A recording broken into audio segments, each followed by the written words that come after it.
Academia is more than research output and publications. In this seminar series, we discuss the personal and social aspects of academic work that are not discussed enough. Welcome to Life in Academia.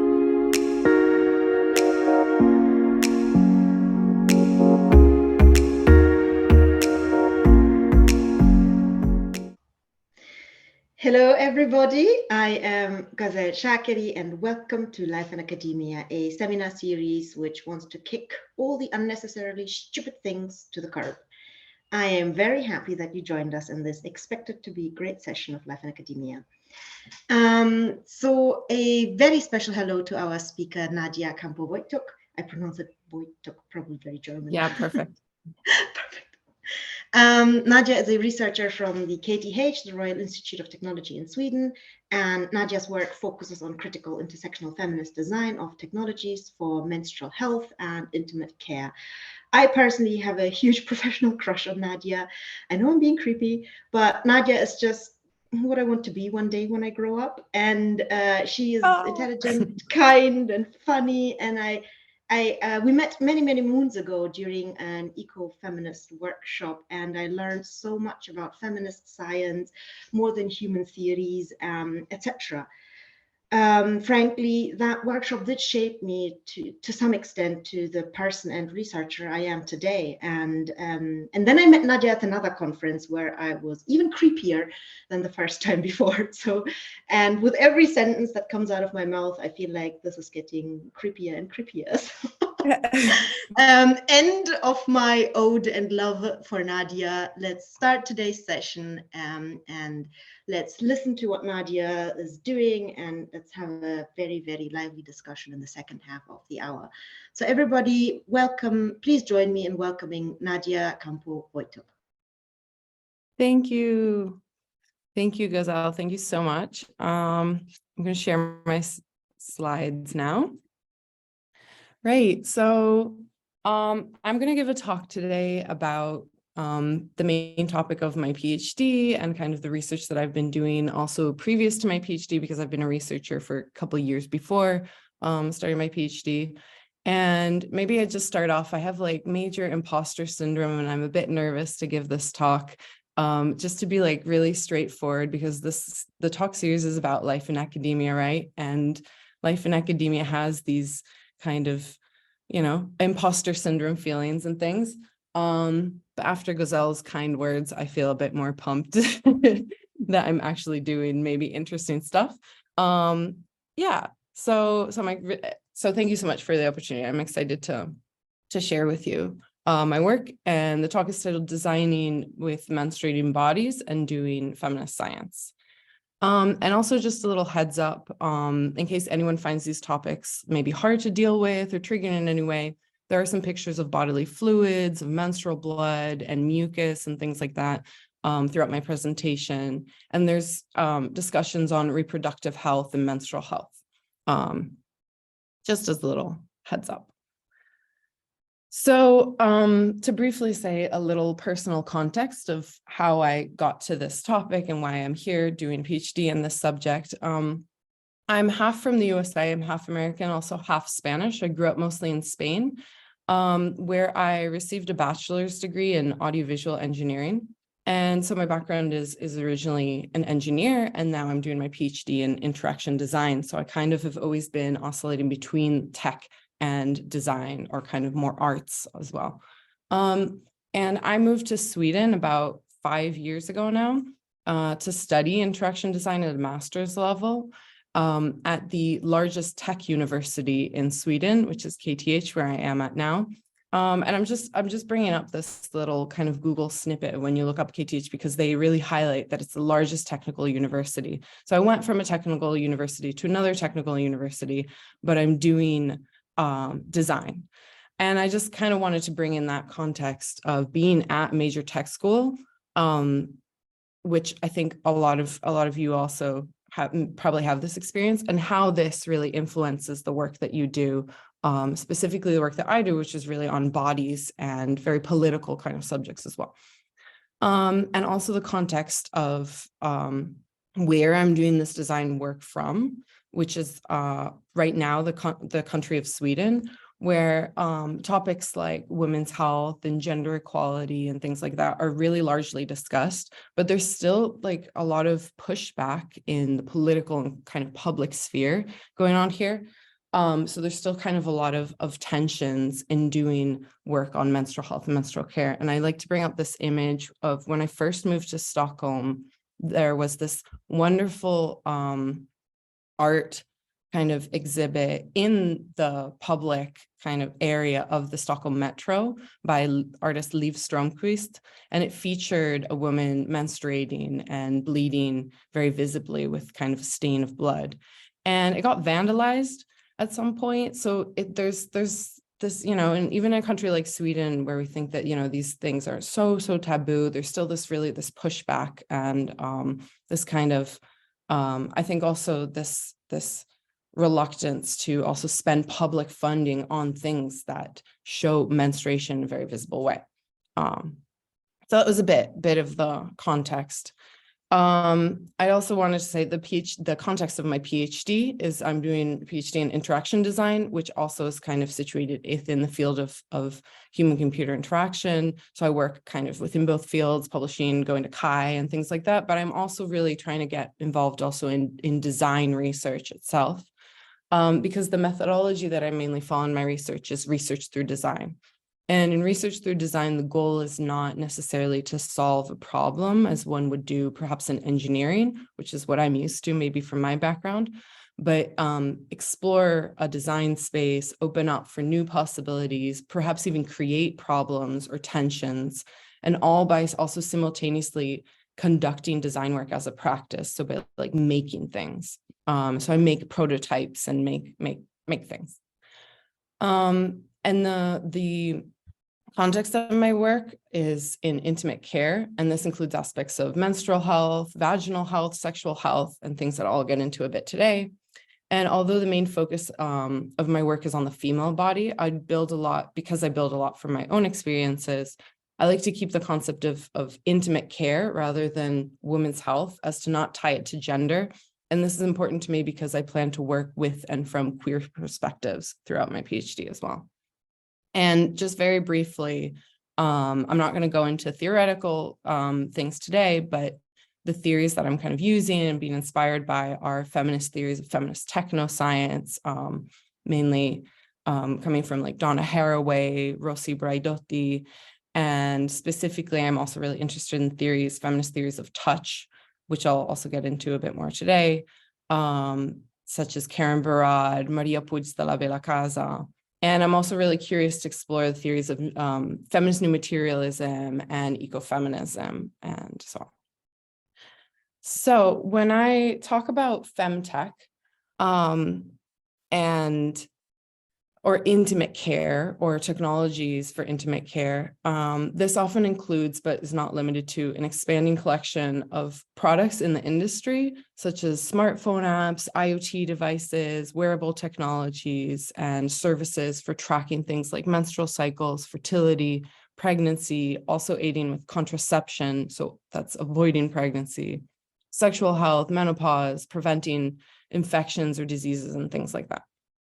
So I think this topic is super important to study because the female body has mainly been left out of research for many years. But I also have a very personal interest as somebody who experiences irregular menstrual cycles caused by a syndrome called polycystic ovarian syndrome, which is actually quite common. It happens to about 10 to 20% of people who experience menstrual cycles, but it makes your menstrual cycles very irregular. And so this, living with this uncertainty, I have kind of direct experiences of how many of the products that are out here on the market are not designed for people like me or people like, for example, most tracking apps base their accuracy on assuming a constant 28-day long menstrual cycle, which is actually not that common. We often have menstrual cycles that are, 30 days or 24 days or things like that. And with PCOS, you don't really know when your menstrual cycle is ending or beginning.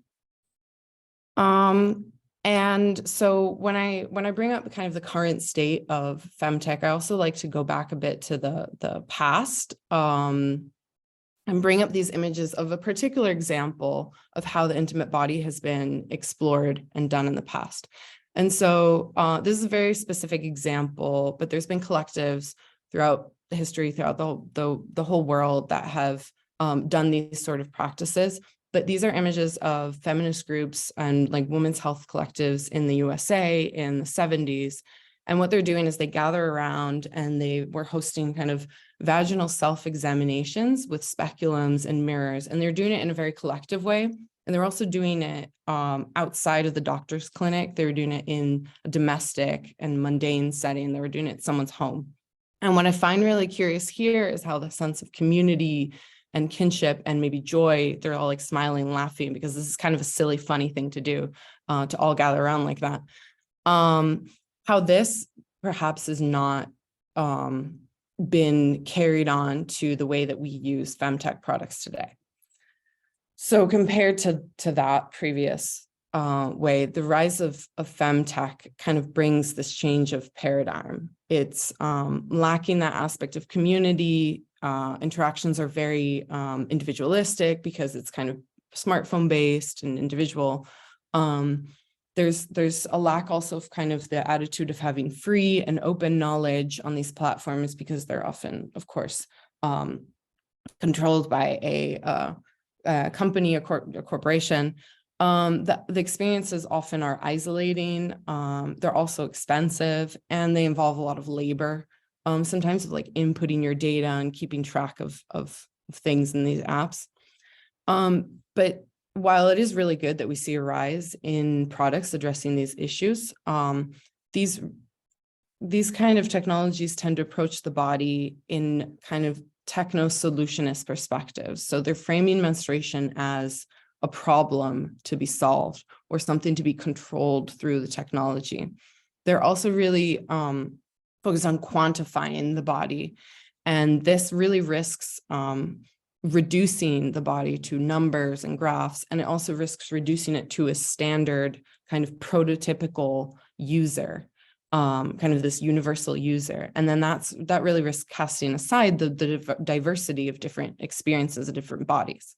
So there's a bunch of problems with that. And this has been extensively covered in HCI research in women's health. And one thing that I found particularly interesting also as a critique of these technologies is that they also intentionally seem to avoid touching the body and touching the fluids. Like they don't want you to kind of be close to your body and your bodily fluids like menstrual blood and things like that. So these technologies kind of focus around the body rather than engaging directly with it. And so this is where I'm interested also in not bringing back, because this has been ongoing and still exists in many communities, but kind of to work with this idea maybe of this collectiveness or like radical. It's a bit radical in a way. And so these are two particular examples of communities in Barcelona, for where I am originally from, where the collectives are kind of doing these practices of gathering together and doing bodily self-exploration. For example, the group Mandrágoras, which is the first photo, which you can see they're kind of like doing some like vaginal self-observation all together. And kind of so to get to this, like I'm really interested also in how to get to this step also of like surpassing taboos and getting to this place where you can all feel comfortable and do that in a room.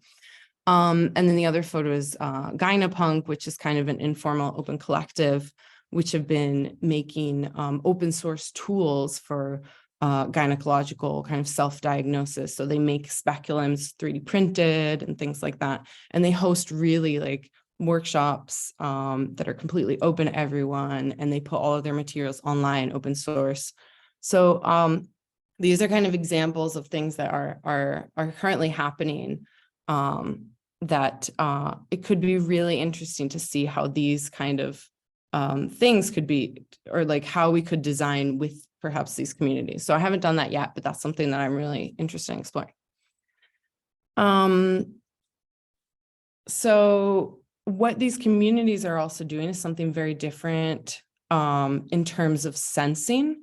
So if you notice, I mean, of course, there's a lot of touch involved here of like touching your own body. You know, they're gathered around here. They're like looking at their vagina. They're kind of touching, you know, pushing things aside to see what's there, looking through a mirror. And so the sense of touch is very predominant here. And so this was something that I started looking at during my master thesis. And how, so I during my master thesis, I designed a kit of objects that invited people to touch their body and to touch their body during menstruation, to touch the fluids that change during a menstrual cycle. So for example, I designed, and this was a kit of like probes, and one of the probes was a microscope that you could attach to your phone and use to observe some of your bodily fluids that you perhaps would have to collect in ways that, you know, you would have to touch your body and you'd have to touch your fluids. And so just as a quick example of how the industry is really not prioritizing this touch and how hindering touch perhaps can even increase the stigma around menstruating bodies and around menstrual blood. And since I'm also presenting to a German audience, I wanted to bring in my favorite horrible German innovation, which was designed by these guys. I think the two guys on the outside of the photo. And this invention was because I think it completely got destroyed by people like feminists on Twitter and everywhere. So it's called pinky gloves, and it's a single-use plastic, which of course has all the environmental repercussions there, where you could use it to hold, you know, take out your tampon, your used tampon while you're bleeding, and not have to touch the blood or anything. So you just roll it up into that glove and kind of throw that away. And so they're single use. And this is obviously very problematic for many reasons, and they got completely destroyed. But it's kind of a funny example that I wanted to bring up to show how, you know, these things are still getting produced and they're still getting funding. And it's really just furthering the idea that bodily fluids or like menstrual blood are gross, and that we're taught really not to touch our bodies, to touch our fluids. And this gets reflected in what's designed today. So moving on, kind of motivated by all of this general context and critique, I'm going to briefly introduce two design projects that I've been working on throughout my PhD. The first one is called Tactful Feminist Sensing, and I just got a pictorial accepted at the DIS conference for this. Yay! That will come out soon if you're interested. But so the past year or so, I've been working together with my colleagues here at KTH in designing and developing a wearable, flexible on-skin sensor that you wear on your finger for sensing vaginal fluids, predominantly cervical mucus. And cervical mucus is something that varies throughout a menstrual cycle. So cervical mucus varies in texture and kind of, you know, viscosity. So it gets really kind of like more watery, more stringy during the fertile period. And this is also corresponds to conductivity. So actually you can measure the conductivity of cervical mucus, and that corresponds to the fertile window. So the more conductive it is, or it has this like little kind of, it has a peak in conductivity or a drop in resistance during the fertile period. So right before ovulation. And this kind of these changes in cervical mucus commonly happen with people that have a menstrual cycle and that are not using any form of additional hormones such as the pill or an IUD. And so there's already an existing kind of very analog practice of observing and touching cervical mucus in a very qualitative way. So this observing the consistency, the texture, like you take it, you put it between your fingers and kind of, you know, see if it's stretchy or not. And this has been like widely documented on like online forums and many places online. It's like kind of an open knowledge. And people use it a lot to track their fertile cycle already, to their fertile window already, to know if when their fertile window is, in order to plan a pregnancy or to avoid a pregnancy. And so the idea of this sensor is that it's supporting this existing practice that exists. The sensor isn't acting as kind of a gatekeeper between you and your body, but it's acting as a support for this action that perhaps might be already initiated by the menstruating person themselves. So if it wasn't clear really how it works, it's a flexible on-skin kind of tattoo-like electronic sensor that you attach onto your finger, and it attaches to a circuit, and you insert the finger into your vagina and then kind of get the measurement and then bring it out. And you can also observe and touch and learn about the textures of your own bodily fluids. And so the next steps of the project involve actually how you're reading this data too, because the challenge here then is to not go back to reading the data kind of through an app or through a screen, but to actually allow the embodied knowledge. So to actually, doing the touch knowledge to be central, and to have this more cumulative data, maybe in a form of a graph or something like that, to be more supportive. And also in a sense, accuracy of this sensor might not be the point, especially since the main motivator of the project for me wasn't to create another fertility tracker for, aiming to optimize the moment to get pregnant or to avoid pregnancy. But I'm really interested in the fact that we just don't know about these fluids at all. And this is a very unusual thing perhaps to do in many people's lives. And it really has the potential to help you understand and learn about your body. And for me, for example, someone with polycystic ovarian syndrome, like we don't often know even when or if we ovulate at all. And that is also connected to, when we're going to menstruate, when we're going to bleed, and then any possible premenstrual syndrome that we have before, which, might involve lower energy or mood swings or things like that. And so kind of understanding that part of your menstrual cycle can really drastically impact your life and well-being. And so I've used the word tactful in the name of the sensor, both in kind of a literal and metaphorical way to think with the sense of touch. So feminist scholar Maria Puig de la Bella Casa offers the word tactfulness, which actually, for example, in Spanish, tact in Spanish is tacto. It's the same word for touch and for tact.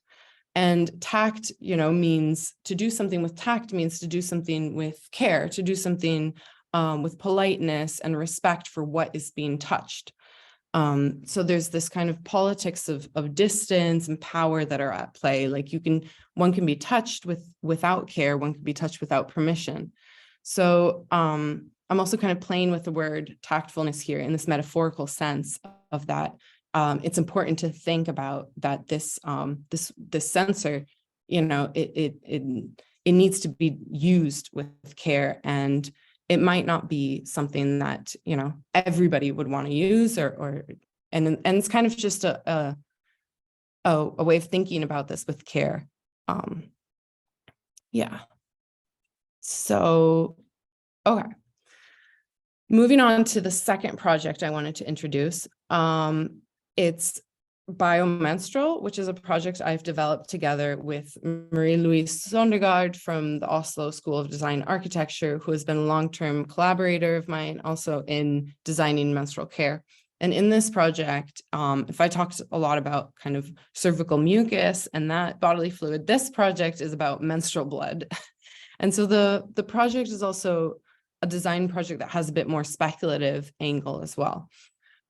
So we were inspired by seeing practices of how people across the globe use menstrual blood as a fertilizer for their houseplants or even their crops. And so speculating on this, imagining, okay, what if, we designed products or menstrual kind of products or practices where you would absorb the menstrual blood and then biodegrade the pads and along with the blood, because it has this kind of nutritious property, and then compost that and then create new materials, because these materials have been made out of biodegradable sources, and then kind of create this imagined cyclical process. And so in this project, we worked a lot with biomaterials, which are materials that biodegrade. And we worked a lot with kind of creating tools and recipes to imagine a process where we would make our own menstrual products, such as pads. And we did this a lot in kind of domestic settings, in our own kitchens, and using kind of labware in the kitchen, but also kind of kitchenware, and kind of having this mixed kind of lab/kitchen kind of experience going on. And so we also worked a lot with participants, and we hosted some workshops on making these products and speculating on what these products would look like within 3 workshops last year. And we wrote a Chi paper on this year.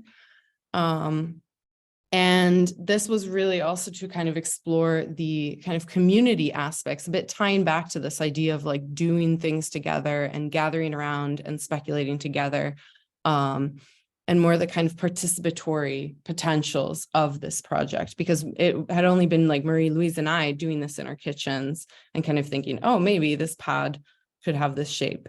But we wanted to open that up and kind of allow for that kind of diversity and plurality of experiences.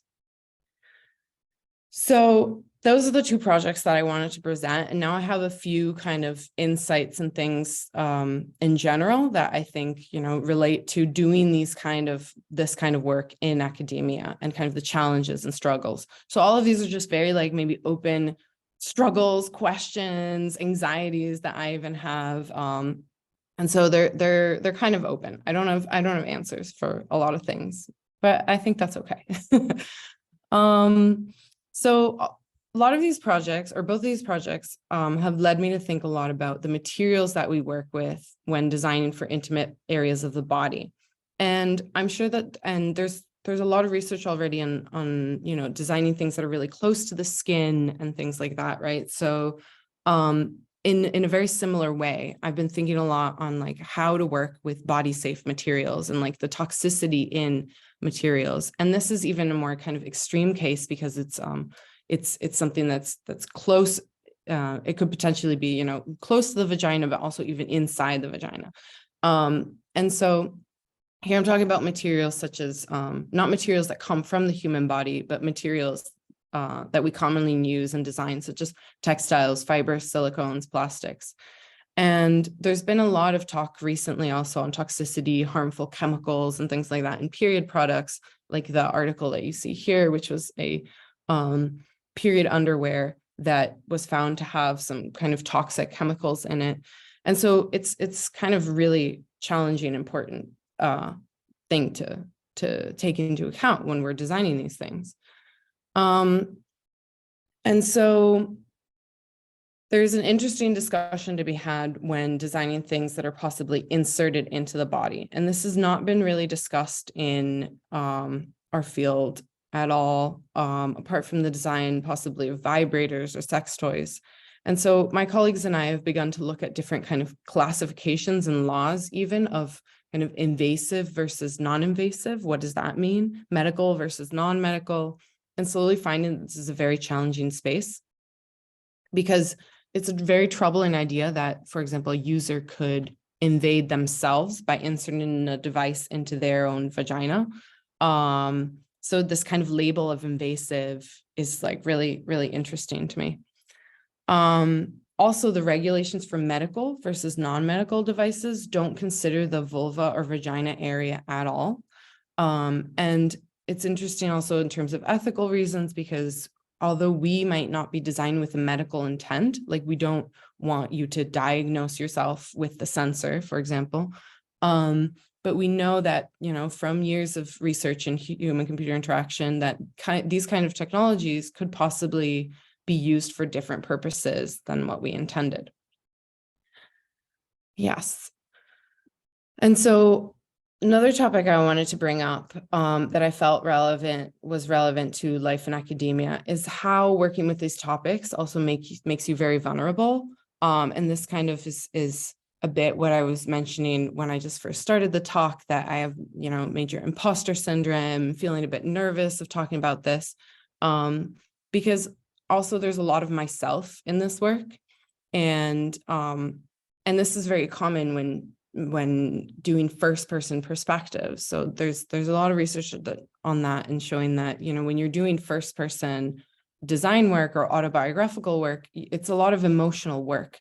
Because if, someone critiques your work, you feel like you're being critiqued as well. You have to kind of defend yourself as well. And it even happens when you're not doing first person research as well, right? We get very kind of vulnerable about this. And I've also really experienced how the typical kind of 1 minute pitch that sometimes we're often asked to do to present ourselves is really cringy for these kind of topics. People kind of, we go around in a circle as PhD students and we're like, okay, what do you do? Oh, I work with AI. And I can't really come in and say like, oh, I do work with technologies to touch vaginal fluids. Or I can, but it's kind of like I need almost I feel like I need to come with an extra explanation. Like I need more time to talk about this. And it puts me in a very vulnerable position to have to summarize my work into 1 minute. And I think this happens a lot with anything that has to do with feminism at all, because anything feminist kind of comes tied to some form or place of trauma or stigma or taboo or even violence. And so I brought up this quote from Sarah Ahmed, which explains it pretty well. So if becoming feminist cannot be separated from an experience of violence, of being wronged, then what brings us to feminism is what is potentially shattering. The histories that bring us to feminism are histories that leave us fragile. And then kind of on a more hopeful note, feminism might pick up or more hopefully pick us up from experiences that leave us vulnerable and exposed. And kind of to end, I've been thinking a lot about ideas of what it would mean to do feminist science, and in particular, feminist sensing. So is there a difference from kind of like normal sensing or normal science? So these are just very open kind of speculations that I wanted to bring to the table today. But this idea of like what is feminist sensing has come to me because I've felt this this kind of dualism or challenge when thinking of qualitative sensing versus quantitative sensing, especially in the finger sensor, where you can really see that there's this qualitative sensing of like, okay, you can touch and feel and see the elasticity of the fluid, but then I'm bringing in this tool that kind of generates numbers out of it. And so the finger sensor is an example of, perhaps how we could rethink these kind of sensing technologies, not as a product here, but as supporting a practice. So supporting, for example, the already existing practice of noticing and understanding your bodily fluids. So you could imagine, for example, using the sensor for a few cycles and then getting to know the texture of your mucus, and to the point where perhaps you don't even need the technology anymore. And it was there to support you and kind of develop that practice. So perhaps, I don't know, like one way of doing feminist sensing could be combining this qualitative and quantitative. And instead of working towards making a product, something that, kind of fits in a capitalist setting, it's more about making practices. And to me, all of these questions fall under this kind of greater questions, perhaps the ways in which we do science, or what we think is science in HCI or even design. And because I'm at the kind of intersection of HCI and design and tech and design, I felt these two kind of strings pulling at me throughout my education and now academic career. I find this really interesting. And also because I asked my colleagues who are design researchers whether they're scientists, and most of them say no. And that's kind of interesting to me because I do see myself as a scientist, and maybe this is because of my technical background. And I understand that their reaction of like, no, I'm not a scientist, is because they're against this idea of science being this like positivist, solutionist, like it's always delivering the objective one truth. But I don't see science as that. And so I'm greatly inspired by Max Le Boiron's book, Pollution is Colonialism. And I wanted to leave you with two little quotes to end. I think might be going over time. I don't know, but this is nearing the end. So in this book, they talk about doing what feminist science is, and about how feminist science, or just doing science, is about making decisions that, have certain values. And so there's this quote by Mary O'Brien, which is pulled from the Pollution is Colonialism book. So there are infinite questions that you could ask about the universe, but as only one scientist, you must necessarily choose to ask only certain questions. Asking certain questions means not asking other questions, and this decision has implications for society, for the environment, and for the future. The decision to ask any question, therefore, is necessarily value-laden, social, political decision, as well as a scientific decision. And so, yeah, the second quote that I wanted to leave you with is then kind of related to this idea of maybe perhaps focusing on practice rather than process. So we focus on science, and this is from Helen Longino, which discusses, can there be a feminist science in their work? And the quote is, we focus on science as practice rather than content, as process rather than product. Hence, not on feminist science, but as doing sciences as a feminist. And so I kind of want to end with this open question of how this applies to us in design, human-computer interaction, or whatever kind of your field might be. How might we practice science as feminists in our field? Thank you. That's it. Thank you so much.